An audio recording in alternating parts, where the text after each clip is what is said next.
Olá, meu nome é Célio Antunes, está começando mais um ImpactaCast.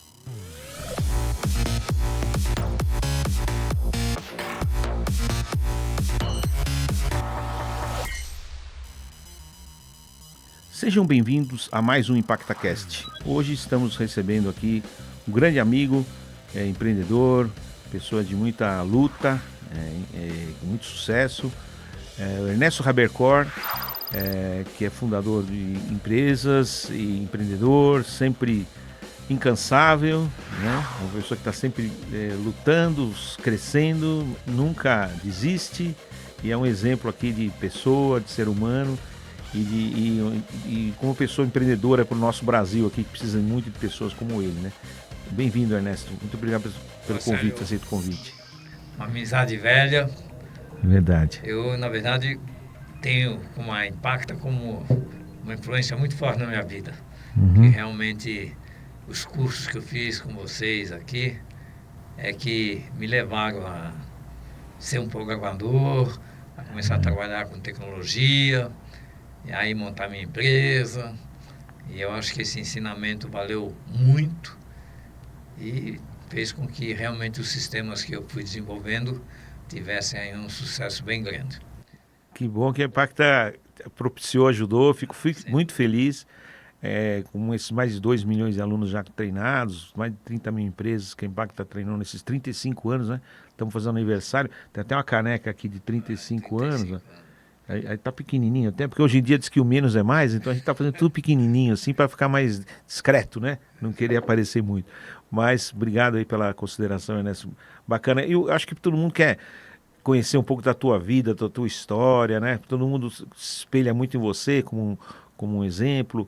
E acho que seria interessante, assim, começar do começo, né? Começar do começo, lá de trás, de repente falar da sua família, de onde eles vieram, né? O que teu pai fazia, como é que foi essa história?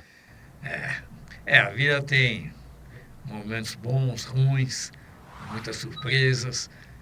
E eu tive muita sorte em algumas coisas e acho que também a gente apanha, mas isso é sempre muito positivo. Eu sou filho de alemães, né? Meus pais vieram da Alemanha em 37, fugidos da guerra, né? Eles são judeus. E meu pai chegou aqui no Brasil na década ainda de 30, 38 e tal. Começou a trabalhar como fotógrafo, teve outros negócios também.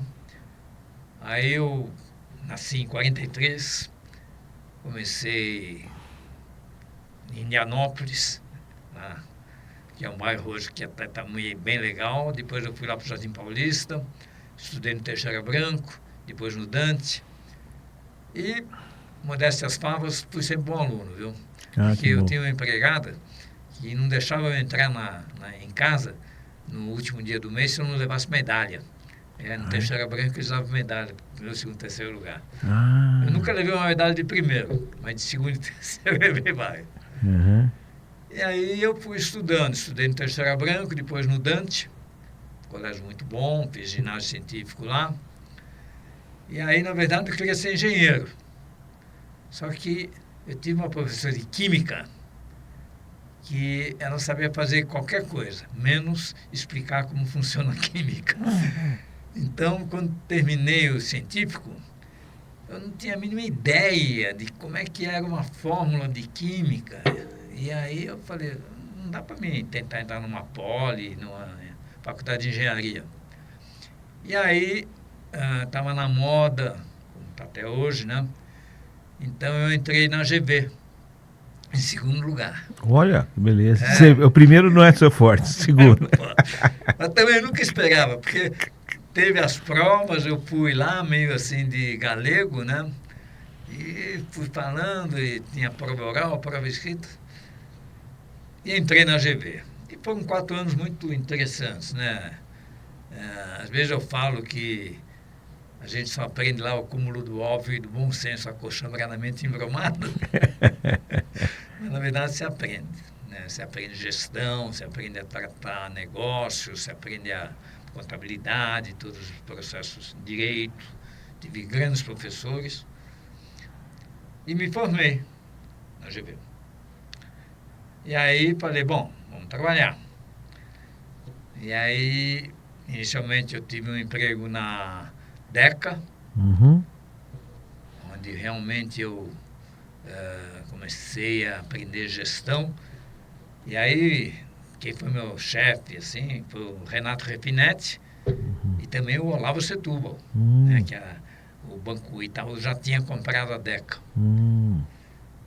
E aí, um dia, o Miguel, a pessoa que cuidava lá do CPD, naquela época eles rodavam na IBM, rodavam fora, chegou para mim e falou: pois Néstor, o que você está fazendo aí? Eu estou vendo que você põe um monte de papel em cima da tua mesa, aí fica uma maquininha de calcular.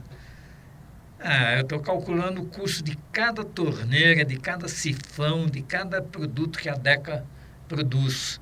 Mão de obra, quanto custa o material que vai, a hora máquina e tal. E aí ele falou: nossa, mas isso dá um trabalho incrível, né? Você não quer vir hoje à noite comigo lá na IBM? Uhum.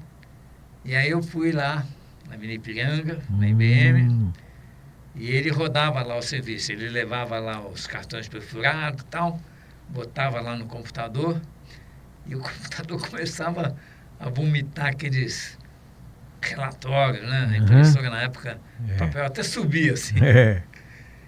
E aí eu falei: nossa, ele está emitindo nota, está calculando aí tudo, os impostos, pô, numa velocidade incrível, como é que funciona isso?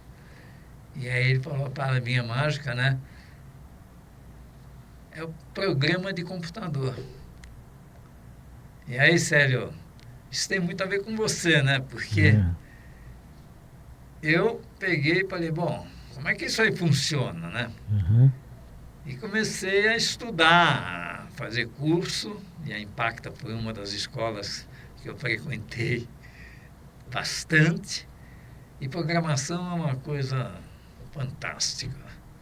Eu digo, tem uma frase forte aí que eu digo que a raça humana se divide em duas: os programadores e o resto. E comecei com Assembler. Nossa, que pauleira, hein? Nada. Começou.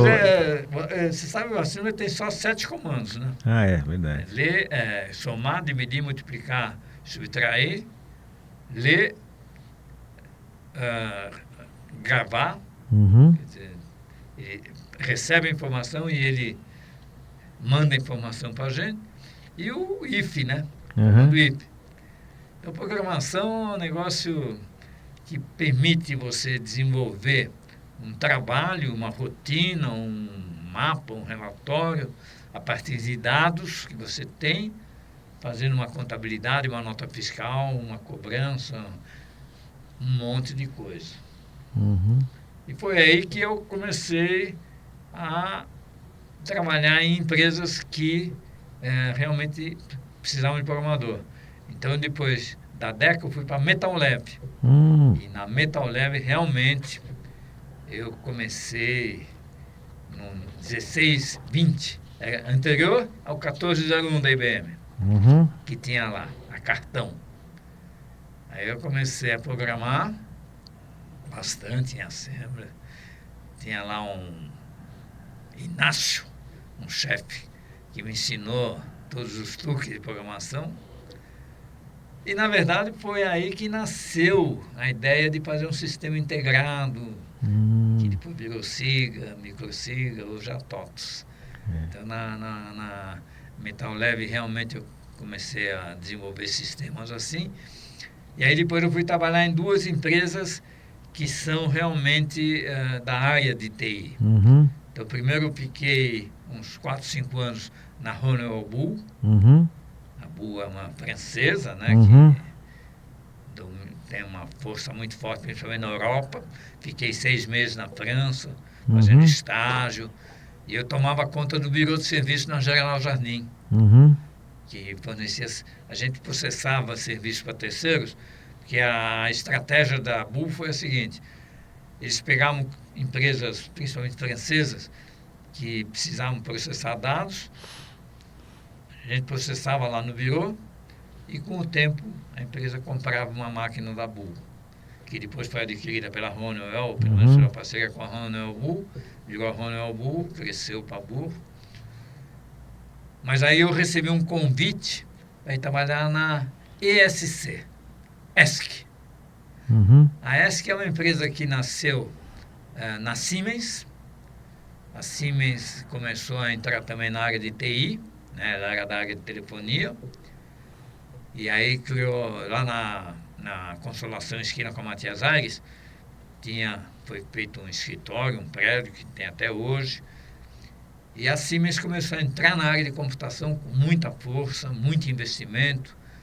Veio para cá um monte de alemães, programadores e tal.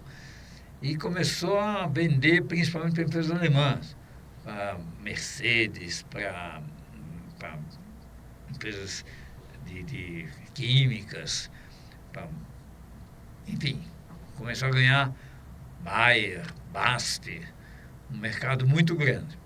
E eu trabalhando nessa área de implantar nessas empresas, de ensinar as pessoas a usar o computador, a programar, desenvolver sistemas.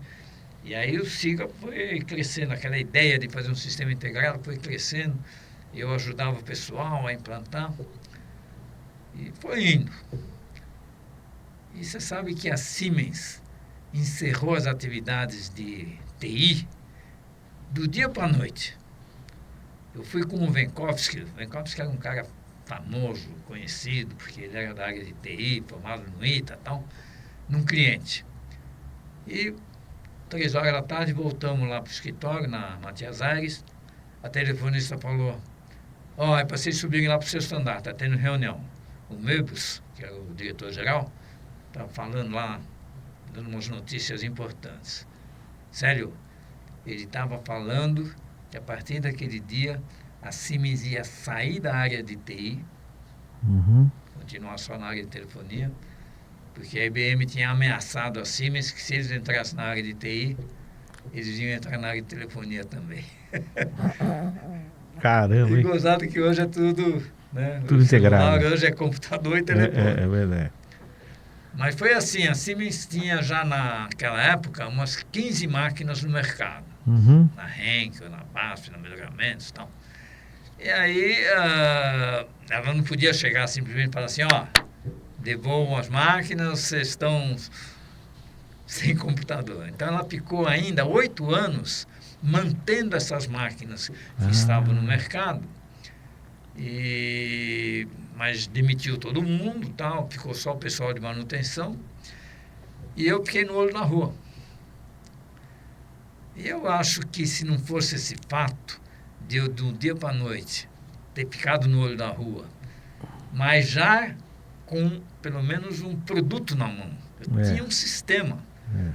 Eu cheguei lá para o alemão e falei, escuta, Koch, esse sistema aqui que eu estou aqui desenvolvendo para mostrar como é que o computador funciona para os clientes, eu já tenho aqui uma rotinazinha de emissão de nota, uma rotina de contas a receber, contas a pagar. O que eu faço com isso? Posso ficar comigo? Sabe o que o filho da mãe falou? Se um dia funcionar, pode. Porque dava pau pra caramba no sistema. Quando eu ia fazer a demonstração, dava pau. Mostrar o negócio para os clientes. Mas aí ele falou, pode usar. Aí eu comecei a usar. E aí eu tinha muitos amigos que tinham empresas. Empresas até que nem tão pequenas assim. Uma no Minho Penedo. O Luiz Augusto era meu colega de classe na GV, então fiquei amigo dele. O outro tinha uma empresa de ferro e aço, o Zé Luiz, a Frefer. O outro tinha empresa de cosmético, a Rastro, perfumaria Rastro. Chegava... o Basílio? Né? Era o Basílio, não era? Que era o dono, o Basílio era o dono, o dono, E aí, naquela época, ninguém usava ainda computador, sabe? Usava umas maquininhas e tal. E eu chegava lá, eu tenho um sistema aqui, eu passo nota, faço o controle da cobrança, passo o controle de contas a pagar, comecei a fazer a folha de pagamento e tal. E aí eu comecei a rodar em máquinas que a Siemens ainda tinha no mercado, que estavam lá ainda em funcionamento, na BASF, na Bayer, na Henkel. E um dia... a Henkel chega e fala, nós vamos devolver a máquina porque a gente vai pegar uma máquina mais nova, mais moderna e tal. E aí a Siemens estava sabendo que eu já estava rodando serviço em outros lugares, falou para mim, Ernesto, está sobrando uma máquina aí. Só que naquela época, o aluguel de uma máquina assim, mensalmente, era uns 200, 300 mil reais, sem dinheiro hoje. Uhum. É uma grana violenta. E aí, eu falei, eu não tenho bala para pegar um negócio desse sozinho. E aí eu comecei a ver entre os meus clientes, assim, quem topava fazer uma parceria. E quem estava começando a analisar o nosso trabalho e tal, era a GEL. Uhum. A GEL é Gravações Elétricas, Discos Continental, Fonodisc e Chantecler. Uhum. Era uma fábrica lá na Mina do Estado, do Byton, Uhum. que vendia esses discos. Então eles tinham um volume de emissão de nota diário muito grande. Eles emitiam notas para todas as lojas que compravam os discos dele. E eles tinham um equipamento Borrox, mas tudo máquina convencional. Né? Leitor de cartão, perfurador, não eram nem computadores, eram máquinas convencionais mesmo. E eles estavam querendo uma solução. Cheguei para o Byton e falei, Byton, eu tenho a possibilidade de alugar uma máquina da antiga ESC, mas o computador ainda funciona. É um Siemens. Ele topou. E aí a gente instalou lá na Avenida do Estado esse computador e repartiu o tempo. Durante o dia eu rodava serviços meus, ele passou a ser meu cliente. Uhum. E a gente fazia toda a parte de faturamento, cobrança, folha de pagamento. Aí tudo que eu já tinha desenvolvido para os clientes começou a rodar lá. E aí a empresa começou a crescer. Aí já estávamos no final da década de 70, no início da década de 80, crescendo para burro, fomos arrumando novos clientes, porque o Brasil estava meio naquela época ainda da reserva de mercado, então não tinha tanto computador, e todo mundo querendo informatizar. E aí a empresa chamava SIGA, Sistema Integrado de Gerência Automática, e foi crescendo, e o Biro também, e a pessoa que cuidava do serviço da GEL era o Cosentino. Uhum. Ele fazia a ponte entre o serviço da GEL e eu. Uhum. E chegou um dia para mim e falou, Ernesto, eu tenho um filhinho aí de 16, 17 anos, está na Poli e tal.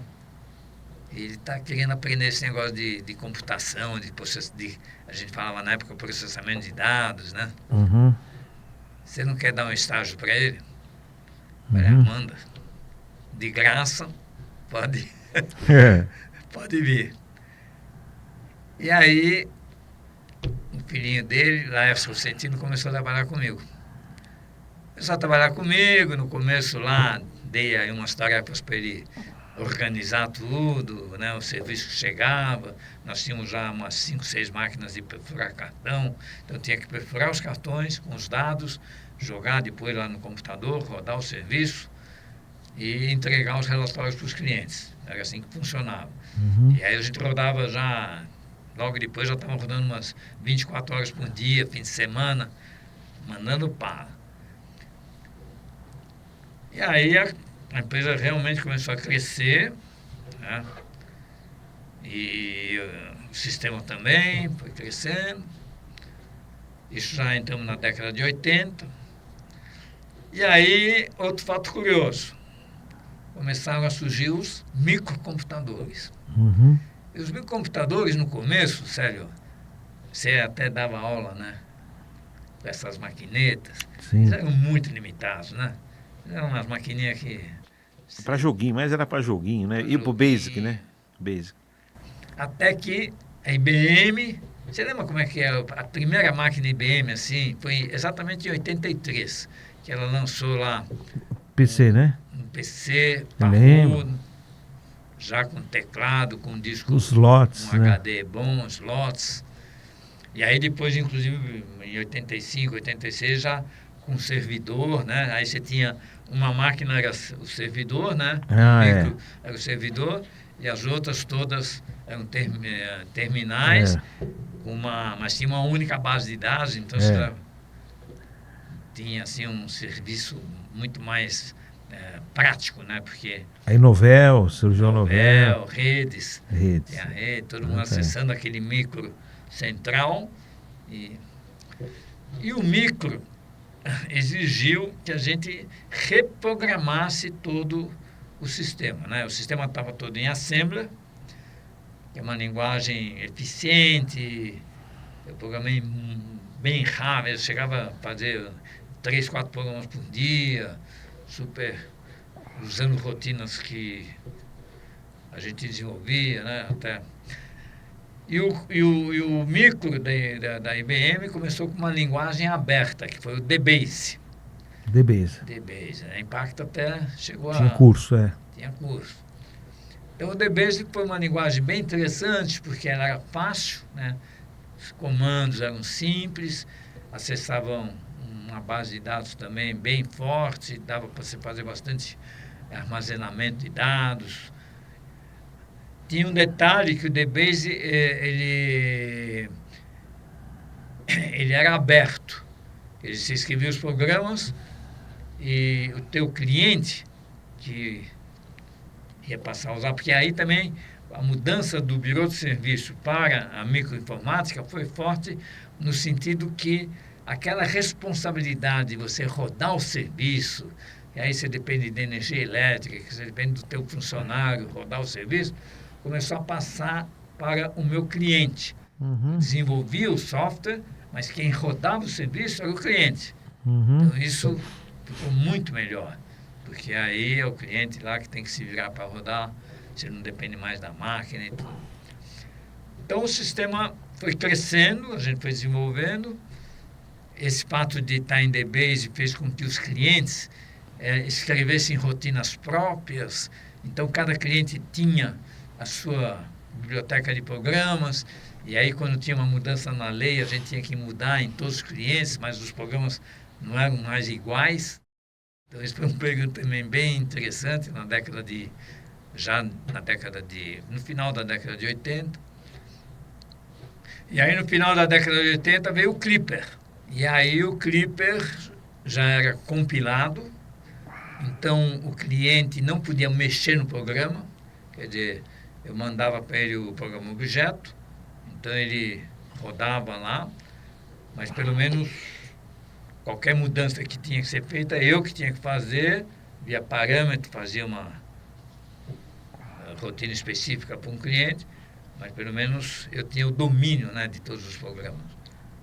Pelo menos todos os clientes usavam o mesmo programa, cada um com os seus parâmetros específicos. E foi aí que cresceu. Aí o Laércio, que tinha começado comigo como estagiário, né, o Cosentino é que botou lá um menino para trabalhar comigo, ele no começo foi programador, escreveu até livros sobre DBase. E em 83, quando a gente realmente começou a migrar o sistema que estava no mainframe para a microinformática, e aí a gente falou, bom, agora então vamos escrever tudo em Clipper. O Laércio chegou e falou, mas eu quero ser sócio da empresa. Vamos almoçar para combinar. Fiz uma oferta, né? Falei, eu te dou 10%, então você fica de sócio. Ele já estava começando também a cuidar mais da parte comercial, de vendas, e eu na programação. Mas terminou o almoço, Célio, sabe como? 50-50. Filho da mãe me convenceu a ficar com 50%. Quer dizer, na verdade a gente pegou a SIGA e mudou de nome para Microsiga. A Microsiga assumiu todos os clientes que já estavam sendo migrados para a microinformática. Quando eu cheguei em casa à noite, falei para a Rosa, o Laércio vai ser meu sócio agora na empresa. Ah, é? Como é que é? Então, 50-50, cada um com 50%. Vai lá, desfaz esse negócio, você é burro, a empresa está indo super bem, você dá 50% pro cara. Fui lá falar com ele, mas não desfiz. Porque eu via nele um Potencial. empreendedor, um potencial, um cara que sabe vender, sabe Uhum. administrar. E aí entramos na década de 90, já com a microsiga, Uhum. já também com o Clipper, que é uma linguagem Uhum. compilada. E a década de 90 a gente também mudou para Brasleme, para o Hélio próprio, saímos lá da Homem de Melo. Aí a empresa começou a crescer. E o Laércio gosta muito de construir também, né? Uhum. Então, ele chamava todo mundo e falava assim, ó, vamos construir um prédio aqui, preciso de dinheiro. E todo mundo bancava. Construímos primeiro um, depois um segundo, depois o da esquina, o terceiro, onde ficou a microsiga a partir da segunda década de 90. Mas a construção era rateava com o pessoal? E daí, A gente fazia uma panelinha, um quer dizer, bolão. cada um dava um pouquinho, a gente Tá.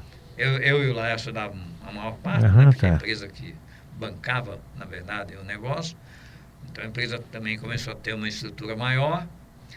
E aí a gente mudou para esses, primeiro no prédio hoje onde é a Mendelix, Uhum. depois compramos mais 2 prédios, ou construímos 2 prédios lá na Braskem, e lá ficamos até praticamente, a microsiga ficou lá até 2008, 2009. Né? E aí a empresa foi crescendo, aí entramos na 2000. 2000 já tínhamos bastante clientes, o nome microsiga estava bem posicionado no mercado e começou a surgir a ideia de abrir o capital. Abrir o capital, pessoal, é um trabalho que você precisa primeiro organizar a empresa de uma forma que seja 100% legal, não pode ter mais nada por fora, todo mundo registrado, não pode mais faturar sem nota, tem que seguir todos os trâmites da nossa complexa legislação, né? Se bem que hoje as que estão com o capital aberto estão fazendo um monte de bobagem, né? Você vê os balanços, como é que estão tudo furado, né? Mas tudo bem, esse é outro capítulo à parte, né? Esse é um capítulo à parte, porque realmente, né, você abrir o capital, você passa a ser uma empresa pública, com acionistas que você nem conhece, então você tem toda uma responsabilidade. E o fato de estar na Bovespa, a fiscalização também é intensa, então muda totalmente o perfil da empresa.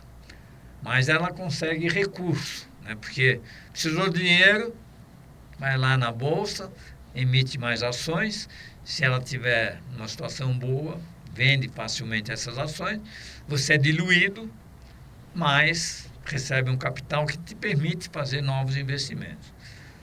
De modo que, conosco aconteceu mais um fato, né?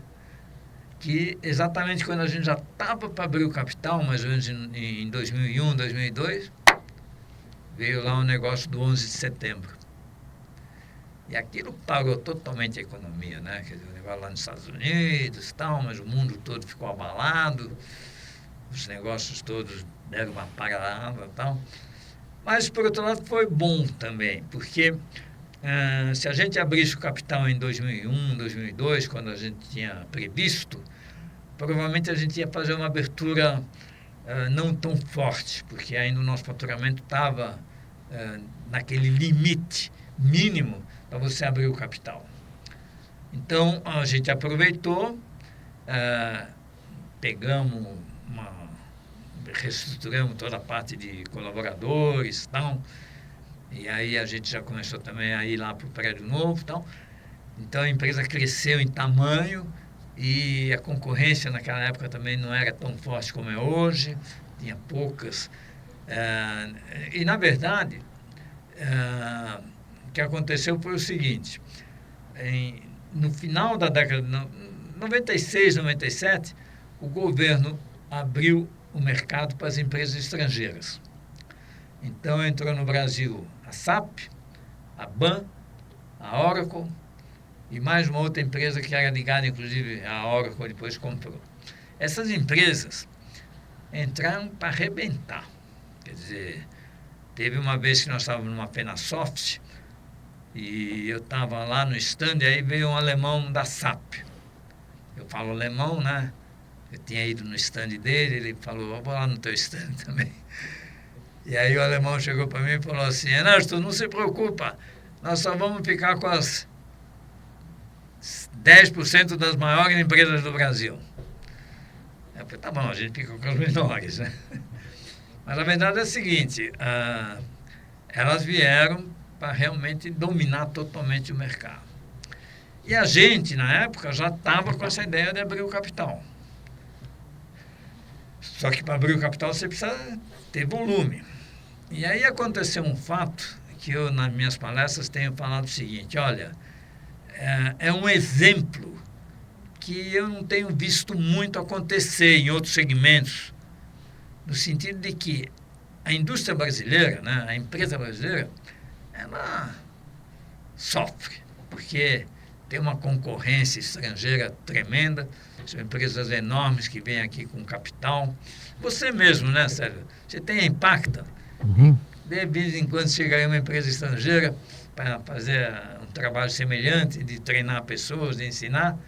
Os caras vêm com um monte de dinheiro, dão um monte de regalias, e a gente, pequenininho, Sofre. sofre.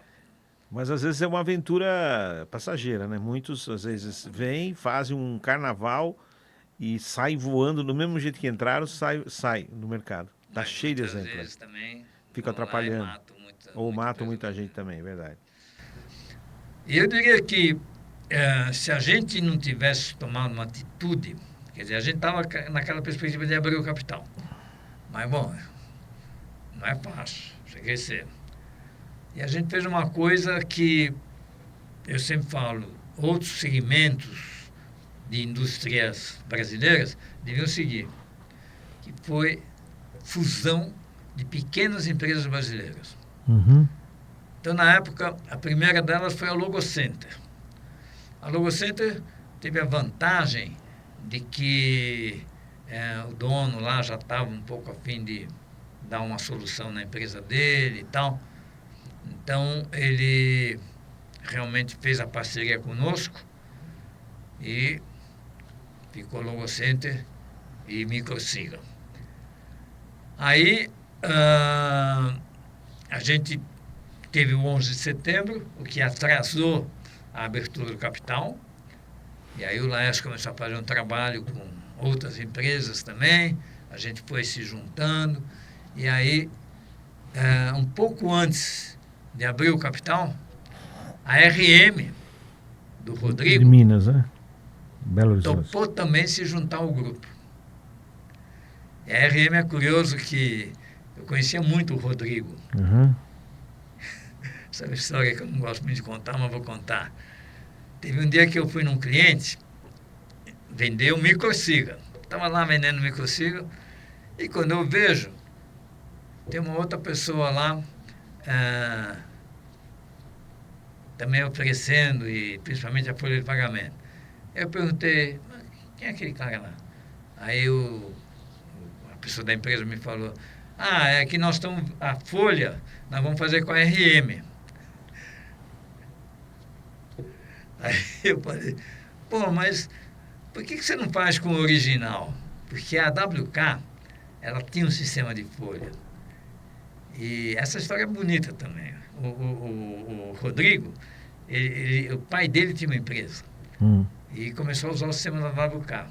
Só que o sistema dava seus problemas, como todo sistema dá. Então o Rodrigo chegou um dia para o pai e falou, pai, vamos fazer o seguinte, em vez de usar esse sistema aí, vamos fazer o nosso. E realmente o Rodrigo, com os irmãos dele e tal, começaram a desenvolver um sistema de folha de pagamento. E foi assim que nasceu a RM. E que hoje começou a crescer para burro, né? Ficou muito maior do que a WK. Embora eu respeito muito o Werner, porque o Werner da WK é um pioneiro. E aí a gente se fundiu com eles. E aí então já ficou RM, Logocenter e Microsiga. Uhum. Então as três já tinham um faturamento bem maior, o que possibilitou realmente a gente em março de 2006, bateu o martelo na Bolsa de Valores. Com a ajuda de uma empresa que nos ajudou muito em termos de investimento, né, o Patrick. Então, a gente teve suporte, vamos dizer assim, estratégico deles, da Advent, e abrimos o capital em março. Aberto o capital, aí a empresa recebeu realmente muito recurso, começou a entrar outros sócios, principalmente empresas americanas e tal. E a abertura de capital é um negócio fantástico, porque você passa, não só você já recebe de cara uma boa parte, né, pela venda que você faz de uma parte, você perde um percentual dentro da empresa, você fica uma participação bem menor, mas a empresa ganha recursos, começa a crescer. Então, a partir de 2006, a Microsiga realmente começou a crescer bastante. Aliás, aí já com o nome TOTUS. Quer dizer, quando foi feita a fusão com a Logocenter, foi criado o nome TOTUS, que significa um deus mitológico, tudo é de todos, TOTUS. E depois entrou a RM. E a DataSul entrou só depois. O Miguel, também eu já conhecia há bastante tempo. O Miguel foi junto comigo, acho que ele começou um pouco antes que eu até. O Miguel, ele estava um dia numa Penasoft e eu, como curioso, fui lá no stand da DataSul ver o que eles estavam apresentando, né? Aí eu cheguei lá, sentei e fiquei assim, ó, sabe, vendo a demonstração. Só que ele chegou e me localizou lá, bateu nas minhas costas e falou assim: e aí, Ernesto, está muito impressionado com o nosso sistema? Tirando sarro da minha cara, né? Falei, estou impressionado. Até hoje eu estou impressionado. Mas eu sempre tive um excelente relacionamento com ele. Hoje ele tem a Neogrid, que também está um sucesso. Parabéns aí. Ele realmente é um cara também bastante... Tem a minha idade, e aí continua trabalhando. Mas aí, com a fusão também da DataSul, que a DataSul, na verdade, ela era maior que a Microsiga. Ela tinha mais clientes, era mais antiga, enfim. Mas aí, já com o nome TOTUS, se fundiu a TOTUS, ficou DataSul, RM, Microsiga e Logocenter. Então, essas 4 empresas que constituíam a TOTUS. E aí, depois da abertura do capital, aí realmente houve todo um processo de crescimento, né, aquisição de muitas empresas com recurso recebido, né? E eu fui para o conselho. Eu já estava com 63, fui para o conselho de tecnologia, só que tive que ficar em casa, porque primeiro que eu já tinha mais de 60 anos e estava no conselho. No conselho, até terminei agora de fazer uma coisa bem curiosa. Não sei se você conhece a Starcy. Sim. Até um pouco concorrente seu, né? Sim. Mas eu estou fazendo uns cursos lá e fiz um curso de conselheiro. Bacana. Legal. Porque eu nunca entendia bem o que conselheiro faz, né? Porque ele vai lá uma vez por mês só. Mas tem que se preparar para ser conselheiro, um bom conselheiro, né? O conselheiro é aquele cara que fica, vamos dizer assim, de um lado fiscalizando a diretoria, né? Vendo se está tudo certinho, né? E vendo oportunidades. E normalmente os conselheiros são pessoas com muita experiência e tal. Agora, tem um detalhe, né? Você não vive o dia a dia da empresa. Você vai lá uma vez por mês, tal, dá os seus conselhos. É importantíssimo. Mas eu queria trabalhar mesmo, todo dia. E foi aí que... E também foi uma coisa que eu falei, já que eu vou fazer uma nova empresa, eu vou fazer um novo sistema. E aí eu resolvi fazer um sistema na nuvem. Mas isso em 2007. Foi logo depois do IPO. E naquela época, todo mundo falava, não, na nuvem não funciona, RP não funciona na nuvem. Não, é um negócio que foi feito, esse processo de você rodar nessas linguagens específicas, né, PHP, Python, e rodar em servidores tipo a Amazon e tal, era mais para as aplicações pequenas. Mas eu falei, não, vou fazer um RP. E, evidentemente, baseado no Proteus, né, que toda a base de dados e tal, a gente trouxe. E aí entrou comigo também o Akira, o Ari, e mais uns 4, 5 programadores que tinham vindo da TOTUS e tal. E a RP Flex nasceu, então, no início ainda com muita dificuldade tecnológica, principalmente que a gente começou a escrever em PHP, e a gente usou para acesso aos dados uma linguagem que eu sempre esqueço o nome lá, que saiu do mercado, acabou saindo do mercado. Então a gente teve que reescrever tudo para JavaScript, isso em 2010. Mas o sistema foi crescendo, a RPFlex hoje está muito bem no mercado. Estamos conseguindo aí clientes em todo o Brasil, já temos clientes até no exterior, estamos até num dos prédios que era da Microsiga, na época lá na Braskem, e eu estou aí, com 80 anos, mandando bala. Ativo. E você tem outras atividades também, né? Além do RP Flex, você também tem outros investimentos particulares seus, né? Aliás, investimentos também imobiliário, né? Você tem algumas outras coisas É também. assim, Célio, um desejo que todos nós empreendedores temos é que os filhos da gente sigam a carreira. Só que tecnologia Não é para qualquer um. Programação, essas coisas. A Patrícia, minha filha mais velha, trabalhou bastante tempo na Microsiga. Ela montou o RH lá, junto com o Laércio. Ela se dava muito bem com o Laércio. Aí também tem uma história curiosa. Ela foi para a Espanha.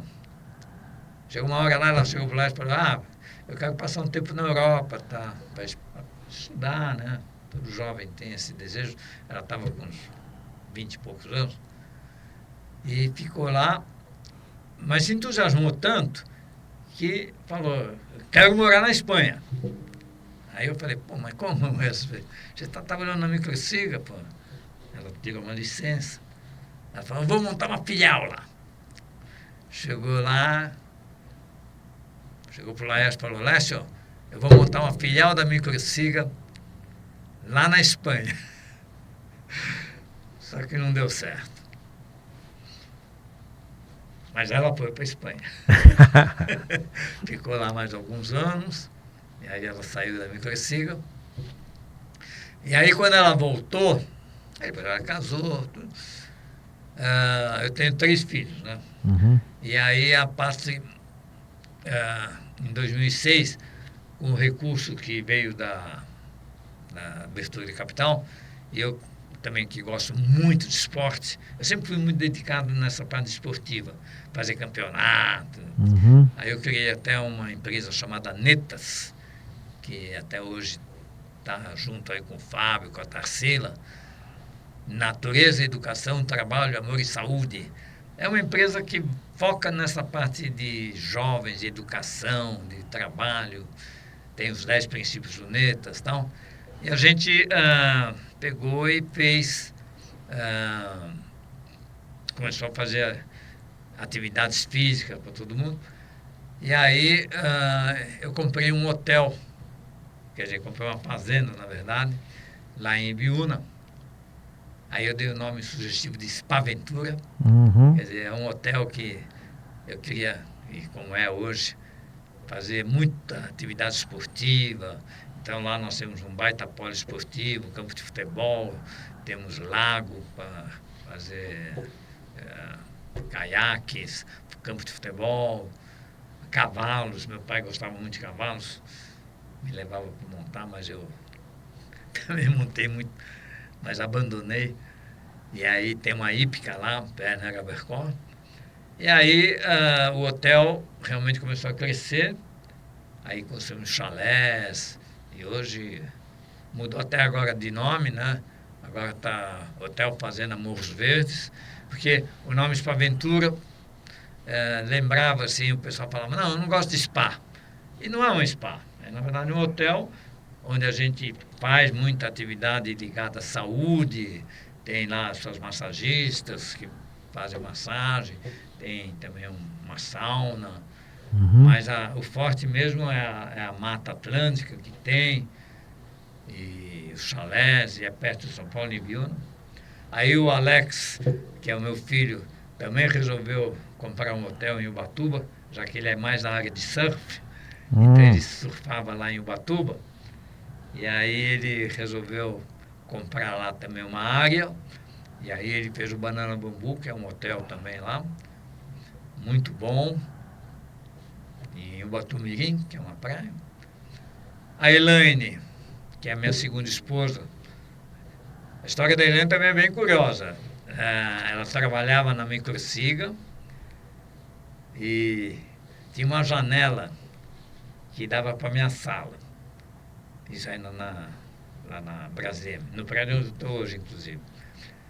E aí ela passava de manhã em frente à minha janela, porque a gente tinha alugado a casa do lado para exatamente aumentar, né, as dependências.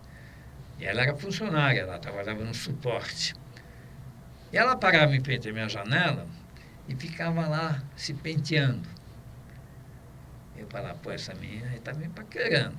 Eu já estava separado da Rosa e tal. Aí teve uma festa de fim de ano da Microsiga. Aí estava todo mundo dançando, tinha um amigo meu dançando com ela, eu estava dançando com uma outra menina. Aí eu cheguei e falei pro meu amigo, pô, vamos trocar de par. Hoje é festa de fim de ano, confraternização. Comecei a dançar com ela, nem conhecia ainda ela, nunca tinha falado com ela.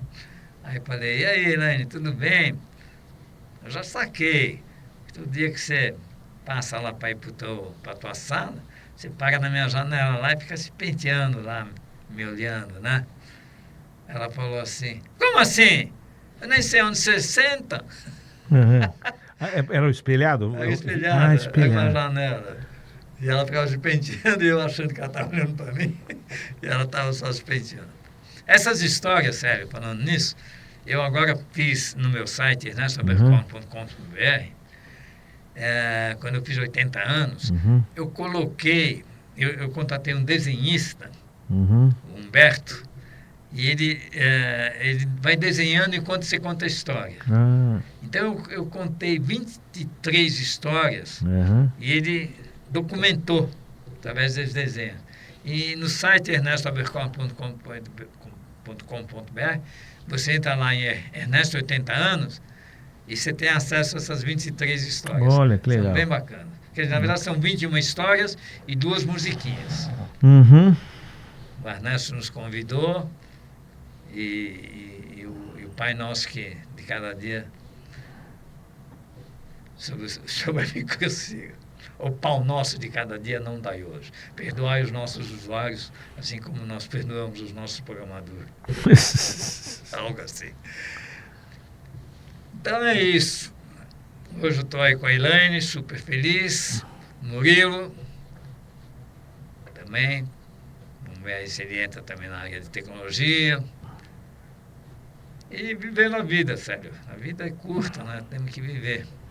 E o Murilo parece fazer administração de empresas, é isso? Ele está terminando agora a administração de empresas, está lá na PUC. Legal. Mas ele chegou a programar alguma coisa? Ele pegou algum Ele gostinho? começou a trabalhar um pouco lá na RPPlex. Agora ele está vendo outros negócios mais ligados à área comercial. Mas como ele ainda está estudando, ele ainda não pegou assim a vida profissional por intenso. Ele tem lá já um negócio com os amigos dele. Essa questão de você vê, eu não tenho, no fim, acabei acontecendo isso. Nenhum dos meus filhos, né, nem o Alex, nem a Dani, nem a Paty, foram para a área de TI. O Murilo também não está indo. A Elaine tem um salão de beleza também. Então agora eu estou com a RPPlex aí. Vamos ver o que vai acontecer, né? Eu pretendo trabalhar até morrer, então acho que ainda vou ficar um bom tempo lá programando e ajudando. Estou com uma equipe muito boa, Rafael, Rodrigo, o Uhum. Ari. Peguei os melhores programadores da Microsiga, realmente vieram comigo, o Ah, Akira legal. e o Ari. Os Uhum. dois. E hoje eu tenho lá o Thiago, tem uma equipe muito boa. Uhum. O negócio é que o segmento de RP, ele cresceu muito e tem muitas empresas, né? Então a gente Uhum. tem uma concorrência danada, além da Oracle, da SAP, muitas empresas brasileiras. Mas agora também a gente está saindo um pouco do RP. Hoje nós temos CRM, nós Uhum. temos um sistema de agrobusiness, que Uhum. são rotinas bem específicas. A gente fez uma parceria com um amigo meu. A gente tem também BI, desenvolvemos um BI próprio nosso, de modo que você tem. E o RP Flex ele é muito flexível, né? Por isso o nome, inclusive, de Uhum. Flex, né? Que é uma linguagem que a gente usou. E com isso o usuário pode desenvolver rotinas próprias, pode fazer ah, novos relatórios. Então, nós temos um BI que foi desenvolvido por nós e pelos Uhum. clientes, temos rotinas assim mais pessoais. Porque o RP hoje, ele se expandiu muito. Quer dizer, não é só contabilidade, faturamento, cobrança, custo, estoque, folha. Então, você tem controles pessoais dos funcionários, do comportamento dos clientes, Uhum. marketing, tudo usando o que você ensina, Uhum. programação. É. E sua vida esportiva, como é que é? Você falou que gosta de esporte. Como é que é a tua rotina semanal de Olha, esportes? aí é o seguinte, quer dizer, eu criei essa empresa Netas, hoje o Fábio e a Tarsila tocam a parte mais comportamental, eu tenho uns eventos também, agora eu tenho com o Mauro a gente criou o Positive Mind, que são eventos que a gente faz em hotéis, ah, e essa questão de esporte é incrível como a gente tem trabalhado no sentido de levar as pessoas a fazer esporte. Porque com o esporte você mantém a sua juventude, você ganha amigos, você tem uma vida saudável. Então, pessoal, vamos parar de fumar. Eu estou perdendo tantos amigos, né? Recentemente nós perdemos aí o Paulo Feltrin, que foi um baluarte na Microsiga. Aí, por quê? Cigarro. E o esporte, quando você começa a fumar e fazer esporte, você sente isso, sabe? Você fala, puta, eu estou perdendo fôlego, cacete. É. Então eu cheguei a fumar, muito pouco. Aliás, mesmo porque eu não gastava, então eu nunca comprei um maço de cigarro. Era aquela marca Semidão. SM, né? Semidão. Semidão. Mas pessoal, vamos fazer esporte. Hoje eu pratico natação no Pinheiros. Eu lembro que você fazia na hora do almoço. Continua na hora do almoço? Ah, tá. Aliás, hoje eu cancelei minha aula Ah, que de bom. atividade física e eu mandei o seguinte recado para Márcia. Falei, Márcia, hoje está cancelada a nossa aula de atividade física lá na ED, porque o Célio vai me pagar um baita almoço. Aí dá para abrir mão do esporte. Como é que chama lá o restaurante? Ledô Magô, os dois magos. Opa! Opa. Eu até nem tomei café da manhã. É verdade, aproveitar. Mas então, atividade física, eu faço musculação e faço natação. Mas joguei muito vôlei, ainda gosto de jogar vôlei. Embora eu sou baixinho, então eu sou levantador só. Fazer um pouco de corrida. E olha, eu estou com 80 anos e modéstia às favas, eu estou me sentindo tão bem com 80 anos. Uhum. E quando eu vejo amigos, ou principalmente os que fumam, assim, tudo esculhambado, eu falo, olha, vale a pena. Esporte e não cair no vício aí principalmente cigarro. Bebida também, né? Mas antes você fazia natação ali na Zona Norte, né? Isso. Aí... Eu faço natação ainda. eu fazia na Bodytech. Só Tá. que a Bodytech encerrou as suas atividades lá na Brasília, infelizmente. E aí eu fui para a ED. Na ED eu faço atividade física, mas aí eu estou indo terça e quinta no escritório da Paty, ela tem um escritório lá, exatamente do hotel, e aí eu vou no Pinheiros, estou frequentando o Clube Ah, Pinheiros. tá, Eu sou legal. sócio do Pinheiros, comecei a jogar polo aquático lá, quando tinha uns 16 anos, entrei de Eu também. militante. É? Eu em 1978. O Bado, não era o Bado que era o técnico? Isso. Bado, Eu era. falo, depois, Então, eu vim do interior e o meu pai comprou um apartamentinho no Itaim para o meu irmão e minha irmã e eu estudarmos. E ele comprou um título Pinheiros. Eu vim com um esquema bom, né? Inclusive, quem foi o cara que indicou foi o presidente do Mapping, que era São Roquense, né? Que todo mundo trabalhava no Mapping, era tudo São Roque, né? O cara era CEO. O nome dele era Alceu Vilaça, não, como é que era? Eu não esqueci o nome dele. Aí então vim no. Eu fui, e aí meu pai me pôs no polo aquático. E eu fazia segunda, terça, quarta e quinta noite polo aquático. Estudava no Objetivo, aqui em frente. Estudava aqui e toda noite eu ia lá. Inclusive ele me dava mesada, ele tinha. Ele falava com esse professor. Eu acho que eu era um bom aluno, um bom menino. Mas ele falava, não, eu vou falar com o professor para saber se você está indo. Não, eu não faltava. Porque ele pagava de acordo com os dias que eu treinasse. Se eu tivesse um dia que eu, tipo, por um acaso, não fosse treinar, a minha mesada diminuía. Então, foi uma boa lição para mim. Mas eu não cheguei a competir nem nada. Eu treinei. Aliás, eu comecei com 16 anos lá. Então, assim, o técnico, esse Bado, meu pai foi conversar. Ah, eu queria pôr meu filho. Ele falou, ah, é? Esse filho? É sim. Mas ele tá com quantos anos? 16. Pô, tá velho, né? Tá velho. Falou, por quê? Não, polo aquático tem que começar com 7. Você começa o menino aqui, e ainda mais o Pinheiros, né? Que é campeão no monte das galáxias. Então, tipo assim, ele me pôs lá para treinar, para me ocupar, entendeu? Mas não, eu não era, eu já tinha perdido eu não era um cara de potencial para ser aqueles monstrengos daqueles caras que jogam lá, né? e hoje é impressionante. Eu vou no Pinheiros terça e quinta. E segunda, quarta e sexta eu fico aqui na Zona Norte na, na RP Flex. E aí eu vou na ED na academia. Mas o Pinheiros está um negócio assim. Ao meio-dia, você vê aquele campo de futebol, tem umas 200 crianças. Desde 5 anos, 6 anos, 7 anos, 10 anos. Aí tem lá um pessoal treinando futebol e tudo com técnico, com camisa. Aí depois você vai lá na quadra, tem um monte de gente jogando basquete, vôlei. Aí você vai lá na quadra de atletismo, tem o pessoal fazendo atletismo.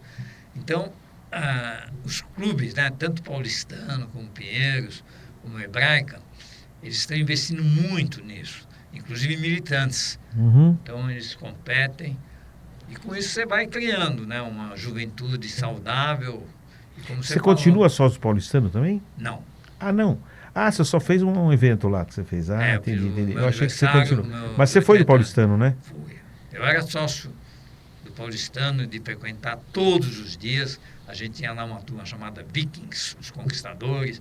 Passei minha juventude no paulistano, jogando vôlei, basquete, natação, fazendo tudo de esporte. Até que um dia um amigo meu chegou, a gente já estava mais aí, um pouquinho mais velho, com uns 20 anos, e ele falou, pô, o Pinheiros também é um clube legal. E a turma do paulistano estava meio desaparecendo. E aí eu fui tentar ser militante lá. Aí, de polo aquático. Aí o técnico chegou um dia para mim e falou assim, Ernesto, o Carotini, eu tenho duas notícias para te dar, uma boa e uma ruim. Falei, bom, dá a ruim primeiro. Não dá para ser militante. Você joga bem, mas para ser militante tem que ser muito bom. Tá bom. Bom, putz, eu era militante. E a notícia boa? Eu tenho um título para te vender. E me vendeu um título do Pinheiros. Difícil lá, né? Ter conseguido título, né? É. Eu vendi o meu título. Porque eu mudei 20 anos na Zona Sul, depois fui para a Zona Norte. Eu estava já 10 anos na Zona Norte com o título no Pinheiros pagando todo mês. Eu falei, cara, não vou para lá, é outro mundo. Aí eu vendi no mesmo dia. Eu falei, liguei lá que tinha, já apareceu a família, já pumba. Isso é uma coisa ruim, né? Porque você tendo título, você tem que pagar mensalidade. É. Se bem que depois você fica remido, né? Hoje, no Pinheiro, eu sou remido, então já não pago mais mensalidade. Tá. Mas a vida em clube evoluiu muito, né? Hoje realmente o Brasil está conseguindo também essa repercussão nos esportes mundialmente em função desse trabalho que é feito nos clubes. Não só nos times de futebol, no Corinthians, no São Paulo, no Palmeiras também, muito forte, e como os clubes Pinheiros, Paulistano, Amadores. Então, o Brasil está, né, você vê, tem uma equipe de basquete que já compete, vôlei, mundialmente, nas Olimpíadas. E é muito saudável. O esporte você faz amigos, você se diverte, Verdade. você fica bem de saúde, se cuida. Então, Verdade. E você acha que já realizou todos os seus sonhos? Tem mais alguns sonhos para realizar? Como é que o que você ainda almeja? eu sempre digo que a merda é ficar velho, né? Você vai ficando... infelizmente, o ser humano... Não sei o que Deus tinha na cabeça, né? Quando ele fez o ser humano ser dessa forma. De você nascer, crescer, ficar jovem, ter uma vida fantástica na juventude e tal. E depois você vai envelhecendo. E essa questão de, ao envelhecer, você perder a força, você perder, às vezes, até um pouco a memória. Quer dizer, você ficar uma pessoa mais frágil. E, principalmente, Célio, sabe o que eu queria fazer um dia? Fazer uma campanha para se acabar com a aposentadoria. Aí você vai falar, como? Você está louco? Eu acho assim que você deixar de trabalhar, você perde um pouco o sentido da vida. Sei que muita gente fala, não, mas a pessoa fica cansada e tal. Mas eu tenho uma frase que eu falo assim, se eu morrer à tarde, eu quero ter trabalhado de manhã. Agora, no dia seguinte, eu acho que eu vou faltar. Mas, mesmo aqui no vivo, Brasil, né? eu acho que o governo ele devia fazer uma campanha. E hoje, teve agora um evento na fazenda, lá no hotel, de uma empresa alemã. E aí eu vi assim que tinha uma série de senhores de mais idade, né? E, no entanto, o diretor-geral, que estava até uma mulher, jovem. E aí, chama Heidelberg, a empresa, eles têm lá uma política de trazer pessoas idosas para voltar a trabalhar, e talvez não com tanta responsabilidade, mas principalmente para dar exemplo, ensinar. Então, eu acho que essa questão de a gente recolocar pessoas idosas no trabalho é muito positivo, porque a vida tem mais sentido, a pessoa vai viver certamente mais e vai ter o que fazer, vai ser feliz. Então, eu tenho falado isso. A RPFlex existe e vai continuar existindo porque eu preciso ter um lugar para ir todo dia cedo. Hoje eu marquei com você aqui às 10 horas, mas às 8 horas eu estava lá na Brasília. Às 9 horas eu falei para o Rafael, eu tenho que ir que eu vou ter uma conversa com o Célio. Mas eu não deixei de ir trabalhar.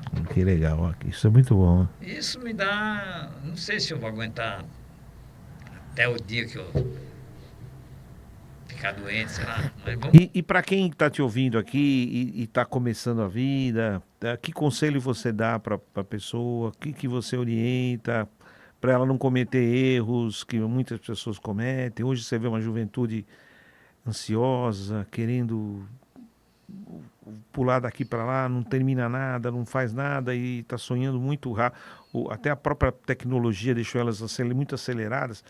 Como controlar isso? Como conseguir construir uma carreira, uma vida de sucesso e cometer menos erros que essa juventude está cometendo? Eu acho que o Brasil ele precisa realmente criar essa educação, né, nos jovens, né? Quer dizer, fazer com que eles achem o trabalho uma coisa positiva, que estudar é legal, você ir na escola. Então, se eu pudesse fazer alguma coisa, eu acho que um ponto é o nosso sistema de ensino, nossa Quer dizer, está modificando, as escolas estão se modernizando, mas eu acho que teríamos que fazer um processo de tal forma que as pessoas gostem de ir na escola. E para isso eu acho que é preciso ainda mudar mais, já está mudando, já está melhorando bastante, o currículo. Uhum. Né? Quer dizer, o que se aprende na escola. Eu acho que tem que ser coisas mais modernas, mais atuais. Não vou dizer que história não é importante, mas também ficar massacrando o aluno lá em decorar como é que foi o descobrimento do Brasil e tal. Se ensinar coisas mais atuais, coisas mais práticas, coisas que você já vai usar no dia a dia.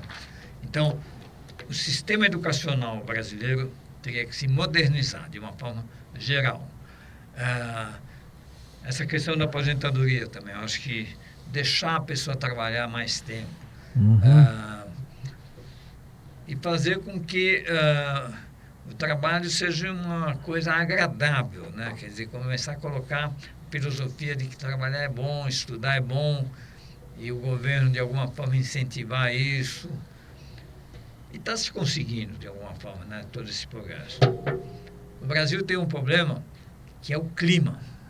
Embora seja até que bem legal a gente não ter neve aqui, porque realmente Mas torna o neve, cara indolente, né? né, Indolente. infelizmente torna o cara indolente, porque, né, aliás, nós passamos agora por um período de calor intenso, e o calor tem suas vantagens, você vai na piscina, tal, vai nadar, é gostoso, tal, pode sair de casa, mas ele cria assim, uma certa preguiça, né? Tem um amigo meu que fala, se você morar num país que tem inverno rigoroso e você não trabalhar muito quando o tempo, na bonança, você vai chegar no inverno, pode ser que você tenha que ficar até trancado em casa, porque tem neve na rua, não consegue sair, e você precisa ter dinheiro para o carvão, para o gás, para comida, para água. Então você passa o período da bonança guardando, né? Você passa para você aguentar aquele. Então isso forja a pessoa, porque ela sabe, não, eu vou ser indolente aqui, eu vou morrer lá, na rua, no frio. Então eu preciso. Agora tá sempre calor, tá tudo bem, amanhã eu dou um jeito, faço um bico ali, faço um rolinho ali, dou um golpezinho ali, né? Porque assim, tem lugares que tem cara que vive de golpe, né? O Brasil você tem que tomar cuidado com o que você faz, negócio, fala, porque tem cara que quer viver a vida na facilidade. Então isso é. O clima tem a ver mesmo com essa coisa. Tem um lado bom, né? É um país maravilhoso que se fala, né? Mas, infelizmente, eu acho que o povo é lutador também. O nosso povo é um povo. Falam muito do brasileiro, mas o brasileiro é um povo. Muitos países gostam de. Alunos nossos que estão morando ou trabalhando à distância, países do mundo inteiro. O pessoal prefere muito, porque é pessoal de garra, quer fazer, quer trabalhar. E nos países desenvolvidos, às vezes você cria um pessoal também, apesar do frio, do inverno, etc., são pessoas que dê horário lá, sabe? Quer a siesta, o horarinho das coisas, quer fazer o básico, entregar e nada mais. Eu lembro que numa loja, isso é normal lá, né? Mas eu lembro que eu fiquei assustado, nas primeiras vezes que eu fui para o exterior, eu fui numa loja, acho que era 5 para 6, assim, né? Entrei e tal, e eu tava olhando o negócio, uma loja pequena até, né? As pessoas viram que eu tava ali, né? E aí a pessoa, tchau, desligou a luz, 6 horas em ponto, pau! E aí eu falei, ei, pera um pouquinho, eu tô vendo aqui a roupa. Não, não, saiu, fechou, fechou. E me expulsaram da loja, fui para fora e trancaram a loja, entendeu? Tudo bem, assim, é tudo bem, é costume, mas no Brasil você tem a hospitalidade, né? A pessoa tá aqui, você, tudo bem. Ah, dá um problema trabalhista, o cara trabalhou 10 minutos, 15 minutos. Ah, vai dar se for safadeza. Isso a gente sabe que existe a safadeza, mas não é assim, né? A vida tem, né, tem os seus lados. As pessoas precisam, a loja precisa faturar para pagar o salário do cara. O cara tem que entender, né? Ele vai reclamar lá aos 15 minutos? Tá. Então não é legal. Mas é um povo também, de certa forma, acomodado. Então o brasileiro não tem eu conheço empresas israelenses que querem contratar brasileiro. Tem alunos nossos que um indica o outro, indica o outro, indica o outro. Só tem brasileiro trabalhando. Porque é um povo de luta. E é um povo inteligente, né? O brasileiro, como ele tem que se virar nos 30, né? Como se fala, né? Então ele tem que ser super criativo, né? Para conseguir passar o mês, né? Virar o mês e aí você põe o brasileiro lá fora. ou numa empresa estrangeira, ele dá nó em pingo d'água, ele faz de tudo, né, para o negócio conseguir prosperar, né? Ele é muito criativo. É. E essa questão, eu acho que uma coisa assim que a gente poderia recomendar aqui é o seguinte: o brasileiro ele realmente é muito criativo, ele é inteligente, ele também é uma pessoa de muito bom humor, quer dizer, ele leva a vida talvez de uma forma mais leve, exatamente porque aqui a gente não tem esse inverno rigoroso, porque o inverno, principalmente nos países mais ao norte lá da Europa, é uma Torna coisa as pessoas terrível. duras, né? Duras, né? Você fica 6 meses praticamente sem poder sair de casa. Pô. Então, aí uma recomendação que eu dou a você, jovem que está nos ouvindo, tente fazer um estágio no exterior e pegar um inverno na Europa. Isso me ensinou muito. Eu passei 2 invernos na Europa. Um quando eu estava trabalhando na Bull e outro quando eu estava trabalhando na Siemens. Eu fiquei cada vez 6 meses trabalhando lá. E nas 2 vezes eu peguei um período de inverno. E foi uma coisa assim que me marcou muito, porque pô, você chega às 6 horas, você tem que ir para casa e ficar em casa, porque começa a nevar, não pode ficar na rua. Enquanto que aqui no Brasil não tem isso. E também esse fato de escurecer cedo e de manhã, quer dizer, ter bem menos sol do que tem. Então, essa vida em países que tem neve, te dão essa responsabilidade, né, também de, Verdade. olha, não é tão simples assim. Eu queria também complementar aqui, eu como dono de escola aqui, preocupado com a juventude também, com o futuro, e eu sempre falo, apesar de tudo, né, por mais conhecimento que você tenha em relação a hard skills, né, que falam hoje que é importante, ainda mais tecnologia, né, o soft skill também é importante, você se relacionar, trabalhar em time, etc.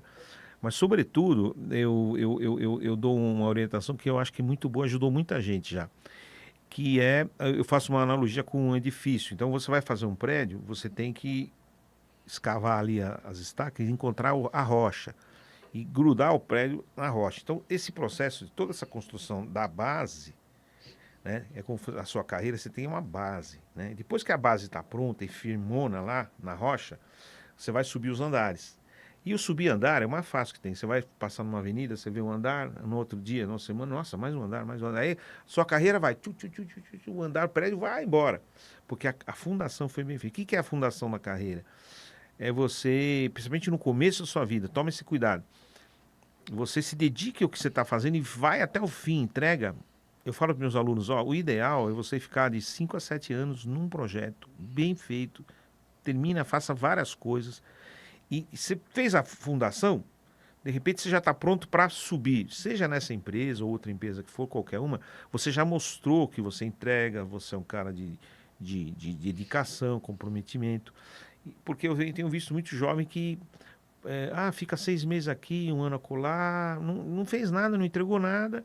E o que está acontecendo? Ele está deixando um rastro de prejuízo. Porque é o seguinte, para alguém contratar alguém para fazer alguma coisa, custa dinheiro. Você tem que contratar, teste, exame, não sei o que lá. Aí você vai começar você vai treinar esse cara, você vai botar ele num time, você vai treinar ele vai começar a se aculturar ali para poder dar resultado. Isso aí às vezes demora um ano para frente, um ano e meio para frente.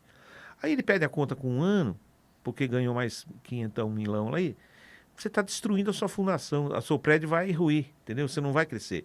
Então, eu acho que isso é uma coisa muito boa. Às vezes eu converso com pessoas, obviamente que existe hoje muitas possibilidades de trabalho, remoto, você pode ser um PJ, você tem muito, mas tem gente que quer ser, ainda mais, eu vejo a Faculdade Impacta, tem muito alunado que vem do ensino médio, da escola pública. Ele precisa trabalhar, ele precisa dar certo. E esse cara agarra a oportunidade, né, e ele vai firme e ele constrói uma carreira sólida, desde que esteja bem orientado. E ele quer ser um executivo, um técnico, e ele quer ter essa estabilidade de ter o seu rendimento, de ter o seu benefício, de ter sua carreira e ter sua perspectiva. Obviamente tem pessoas que nascem para ser empreendedor, o prestador de serviço, etc. Tem várias coisas, mas se você quer construir uma carreira sólida, presta atenção no começo. A minha dica que eu dou aqui hoje, né, é aproveitar aqui junto com o Ernesto aqui, a gente também está chegando nos momentos finais do nosso programa de hoje, e aí vamos dar uma última palavrinha, né, de encerramento. Então, eu acho que isso que você falou se resume no seguinte: o jovem, ele tem a vida dele praticamente na escola. Então, o papel da escola é muito importante, porque você vai lá, tem os professores, você vai aprender e tal. Então, eu diria que nos últimos anos, aí, nos últimos 30, 40 anos, evoluiu muito, mas ainda tem muito a evoluir. Como você falou, a pessoa tem que gostar de ir na escola. Para gostar de ir na escola, ela tem que aprender coisas interessantes, ela tem que chegar lá e ver coisas atuais. Então, eu acho que, por exemplo, o ensino técnico. Pô, você ensinar tecnologia é uma coisa que o aluno vai lá e já tem um resultado na hora. Pô. Você ensinar programação, você ensinar não só programação, mas tecnologia, como funciona um rádio, como funciona um motor de um carro, como funciona... Já pensou um moleque de 10 anos, está viajando com o pai? Eu sempre conto essa história porque eu acho ela bem significativa. Aí o pai está indo, tal, aí, pum, o carro dá uma pane. O pai vai lá, abre o motor, o filho chega e aprendeu na escola, vamos dizer assim, com 10 anos, ele teve na escola, por exemplo, uma aula sobre motor de automóvel, uma aula sobre eletricidade, uma aula sobre política, uma aula sobre todas essas tecnologias novas que tem, quer dizer, coisas atuais. Então ele chega para o pai e fala assim, pai, deixa aí, ele vai lá, tal, pega um fio daqui, pega um fio dali, porque ele estudou como funciona o motor de um carro e conserta o motor do carro do pai com o ensinamento que ele teve na escola. História. Vale a pena estudar lá a história de 1500 e tal. Talvez por cima, mas não no detalhe que a gente tem que estudar. Vamos estudar a história atual, vamos falar um pouco de política.